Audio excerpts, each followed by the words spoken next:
नमस्कार, मैं अंकित गहलोत। आप देख रहे हैं इस वक्त लोकार्पण छिंदवाड़ा चौक पर। इस वक्त मैं मौजूद हूँ और ये देखिएगा, सबसे पहले ये जो मार्केट है कितनी प्यारी लग रही है, कितनी सुंदर लग रही है। मगर इस पूरे मार्केट में एक विचित्र चीज होते हुए मुझे नजर आई है। इस वक्त मैं देखता हूँ कि रमन रांगड़, या फिर यूं कहे कि रीना रमन रांगड़, जिला पंचायत अध्यक्ष, इस वक्त यहाँ पर कैलेंडर बांटते हुए मुझे नजर आ रहे थे। तो मेरी एक जिज्ञासा जगी, क्यों ना मैं अपनी बाइक खड़ी करूँ, उनसे पूछूं कि भाई क्या सिर्फ नेता तब बाहर आते हैं जब त्योहार आते हैं, या फिर कुछ कारण है इसके पीछे का। मैं इसलिए क्यों कह रहा हूँ, अब शायद सबको लगेगा कि भाई पेड है, बुला दिया रमन रांगड़ ने, फिर सवाल जवाब उनके होंगे, अपने होंगे।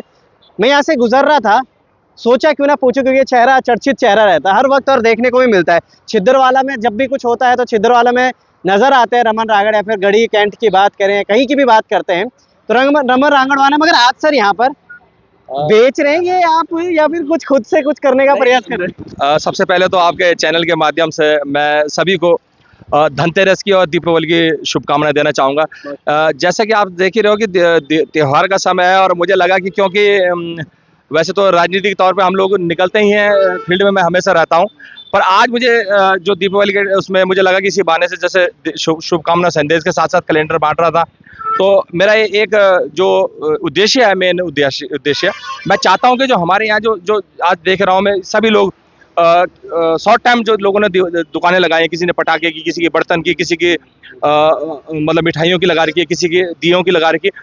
तो मैं आज सभी से एक रिक्वेस्ट यहाँ से कर रहा हूँ कि भैया हम लोगों ने क्या करना है कि सामान जो है आपस में ही खरीदना है। आपस में मैंने कि अगर मेरी पटाखे की दुकान है और मेरे बगल वाले की बर्तन की दुकान है, तो बर्तन वाले से मैंने बर्तन खरीदने हैं और उसने मेरे से पटाखे खरीदने हैं। और इसी प्रकार से जो मैं कहता हूँ, छोटी छोटी, जैसे कोई लोग सड़क पे आप सामने देख रहे होंगे, थोड़ा उधर अगर कैमरा घुमाएं, जैसे दिए की थोड़ा वहाँ कैमरा भी है और कैमरा भी दिखा, मैं कैमरा उनको बोलूँगा थोड़ा जूम करके दिखाएगा सर आप थोड़ा सा। Thank you so much. रखे हैं। तो मेरा कहना मतलब ये दिए हैं, अगर किसी ने स्ट्रीट जो शॉप लगा रखी है, स्ट्रीट शॉप, तो छोटे छोटे शॉप, उनसे जरूर सामान खरीदें, बिना जरूरत के भी सामान खरीदें। कि 100-200 रुपए अगर हम उनसे सामान खरीदेंगे तो हो सकता है कि उनकी भी दिवाली अच्छी बने। तो बिल्कुल सही बात है, क्योंकि मेरी नज़र पड़ी सर आप पे, मुझे आपके हाथ में कैलेंडर देखे मैंने, तो मुझे लगा कहीं खरीद के जा रहे होंगे घर पे, आजकल मिल भी रहे हैं ऐसे। मगर जब मैं उसमें देखता हूँ तो उसमें आपकी फ़ोटो, मैम की फ़ोटो, तमाम चीज़ें लगी हुई, और कुछ बोलते हुए मैं आपको सुन रहा हूँ। तो क्या कुछ संदेश देते हुए आप यहाँ पर चीज़ें कर रहे थे कि भाई हाँ ये होना ज़रूरी है इस दीपावली? तो ऐसा ना, हमें निश्चित ही ये समझना होगा कि जैसे अभी आपने देखा होगा, पिछले 2-3 साल पहले जब कोरोना आया था, तो कोरोना के समय हमने देखा कि हमारे को जब जैसे कि जो हम लोग बड़े बड़े अमेजोन, फ्लिपकार्ट और जो जितने भी जो ऑनलाइन शॉपिंग के प्लेटफॉर्म, उनसे हम सामान खरीदते हैं, पर वो कहीं भी हमारे को कोरोना में उन्होंने कोई हेल्प नहीं की।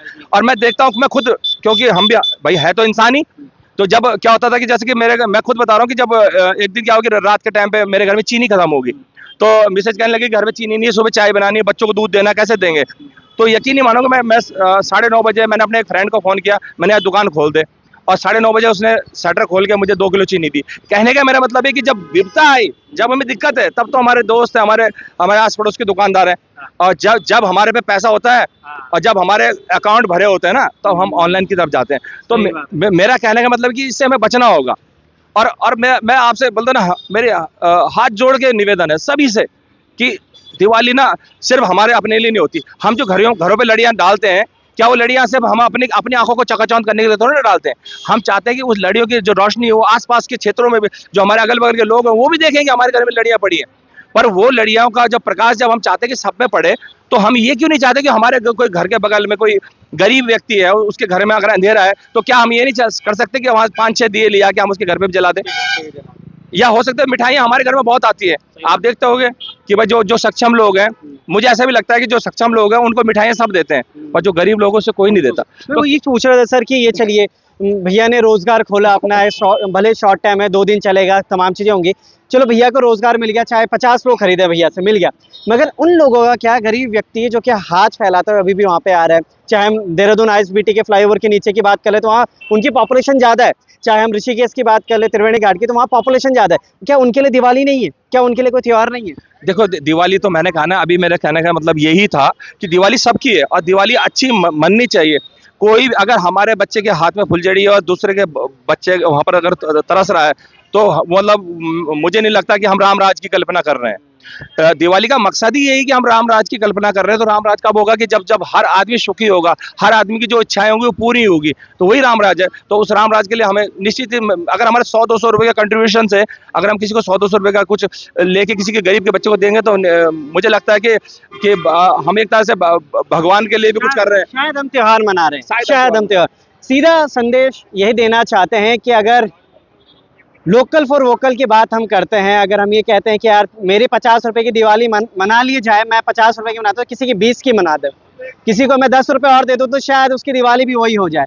तो ऐसे भाईचारा अगर हमारे उत्तराखंड में बना रहेगा, जिसके कल्पना भी ये कह रहे हैं और जिस तरीके से आपने कहा भी सर कि यहाँ सबको एकजुटता लेकर चलने की, मगर सिर्फ छिंदवाड़ा में नहीं, छिंदवाड़ा नहीं।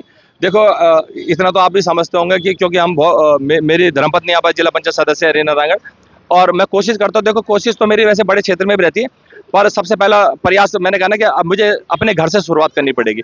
अगर मैं ये संदेश दे रहा हूँ तो सबसे पहले मुझे ये आचरण अपने से लाना पड़ेगा कि चलो यार कहीं पर रास्ते में अगर मैं आया हूँ तो मेरे जैसे 500, 600, 700 रुपये का निकल के किसी बच्चे के हाथ में फुलझड़ी आ जाए, किसी के हाथ में मिठाई आ जाए, तो ये प्रयास तो हमें अपने से करना पड़ेगा, अपने घर से। तो मैं भी ये प्रयास जो कर रहा हूँ तो अपने जिला पंचायत क्षेत्र के अंदर कर रहा हूँ। इसमें चाहे गढ़ी मैचक हो, चाहे रायवाला हो, चाहे अपना छिंदवाड़ा, सभी जगह मैं इस तरह के प्रयास कर रहा हूँ। बहुत अच्छी बात भी है, जागरूकता यहाँ पर चल रही है। मैं कुछ फुटेजेस भी आप मेरी स्क्रीन के ऊपर देख रहे थे, मेरे सहयोगी यहाँ पे गौरव हैं, तो आप देख भी रहे होंगे कि सबकी मदद करना, सबको एक विचार में। अच्छा सर, और क्या बोल रहे थे आप जब आप बांट रहे थे कैलेंडर, कुछ बोल भी रहे थे क्योंकि साफ सुनाई नहीं दे रहा था उसके। मेरा यही एक आग्रह था सभी से कि भाई आपने अगर पटाखे की दुकान लगाई है तो बगल में अगर किसी बर्तन की, किसी के दिए की दुकान, तो उससे भी सामान खरीदे, ताकि आपस में बोलते हैं ना एक सह अस्तित्व क्या होता है कि भाई आपके अस्तित्व से मेरा अस्तित्व है और मेरे अस्तित्व से आपका अस्तित्व है, वो तभी हो पाएगा कि जब हम एक दूसरे की मदद करेंगे। अब कई लोग क्या होता है कि भाई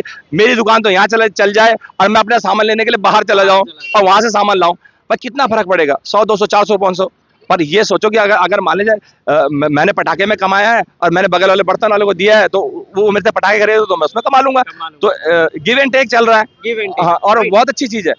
बहुत बहुत धन्यवाद सर आपका जुड़े रहने के लिए। एक मैंने आपको डिस्टर्ब कर दिया, शायद आप लगे हुए थे, अभी भी आपने कैलेंडर खोला हुआ था, आगे भी काफ़ी दुकानें हैं, वहाँ भी जाएंगे, मगर मैं रुका, मैंने देखा, मैंने कहा चलिए कहीं ना कहीं बात करना बहुत ज़्यादा ज़रूरी है, इस चीज़ के बारे में समझना बहुत ज़्यादा ज़रूरी है कि अगर आप किसी क्षेत्र के प्रतिनिधि हैं तो क्या सच में आप अपने प्रतिनिधित्व होने का धर्म निभा रहे हैं?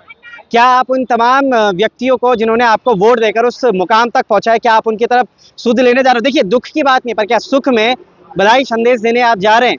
चलिए बने रहिएगा लोकार्पण के साथ, ऐसे क्या कुछ विचित्र चीजें हमारे साथ होती है वो भी आपको दिखाने का प्रयास करेंगे। बहुत बहुत धन्यवाद।